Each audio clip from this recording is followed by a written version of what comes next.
আমাকে না অনেক লোক ফোন করে বলে যে ভাই আমি ফেসবুকে কাজ করতেছি গত 3 মাস 4 মাস 6 মাস থেকে আমার ভিডিওতে ভিউ হচ্ছে না, ইনকাম এর কোনো সেটআপ নেই। তো আমি আপনাদের বলি ভাই, যারা এই আর কি নতুন কন্টেন্ট ক্রিয়েটার হয়েছেন, ঠিক আছে, কন্টেন্ট ক্রিয়েটার হওয়া ভালো, যদি একটা আউট ইনকাম আপনার হয় তো ভালোই, বাট আপনাকে ধৈর্য ধরতে হবে। আমি আমার নিজের কথাই বলবো, আমি মানুষের কথা বলবো না যে কে কতদিন থেকে কাজ করে, আর জ্ঞানও দিব না যে এতদিন কাজ করার পর আপনি পেতে পারেন।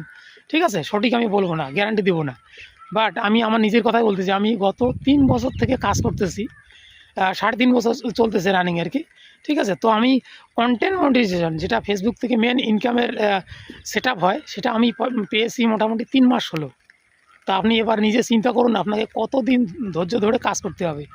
আর এই মোটামুটি 3 বছর 3.5 বছর যে আমি কাজ করছি রোজ প্রত্যেকটা দিন, মানে কাজ থাক, শরীর অসুস্থ থাক, যেখানেই থাকুন, যতই বিজি থাকুন, আপনাকে 2টা রিল 3টা ফটো ট্যাক্স ছাড়তে হবে। আর আমি কিন্তু 3 বছর এভাবে ছেড়ে গেছি, যাওয়ার পরেই কিন্তু আমাকে কন্টেন্ট মনিটাইজেশন ফেসবুক দিছে, তারপরে আমি ইনকাম করতে পারতেছি। ঠিক আছে, তো আপনারা যারা নতুন এভাবে জিজ্ঞেস করার আগে আমার ভিডিওটা দেখবেন আর নিজে চিন্তা করবেন যে আপনার মধ্যে ধৈর্য আছে কি নেই।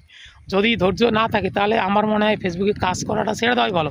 কারণ আপনি 1 বছর কষ্ট করবেন, কষ্ট করার পরে আপনি যদি সেটআপ না পান, তখন তো আপনি কাজ ছেড়ে দিবেন। তো আপনার এই 1 বছরটা ব্যর্থ হয়ে যাবে। তো এই 1 বছর ব্যর্থ হওয়ার কেন ব্যর্থ করবেন, তাই না? তো আগেই কাজ ছেড়ে দিন, তাহলে আপনার সময়টা বেকার অযথা নষ্ট হবে না। তো আর যদি আপনার ধৈর্য থাকে যে না, আমি ফেসবুকে যতদিনই লাগুক ইনকাম করব, তাহলে আপনি কাজ করতে পারেন।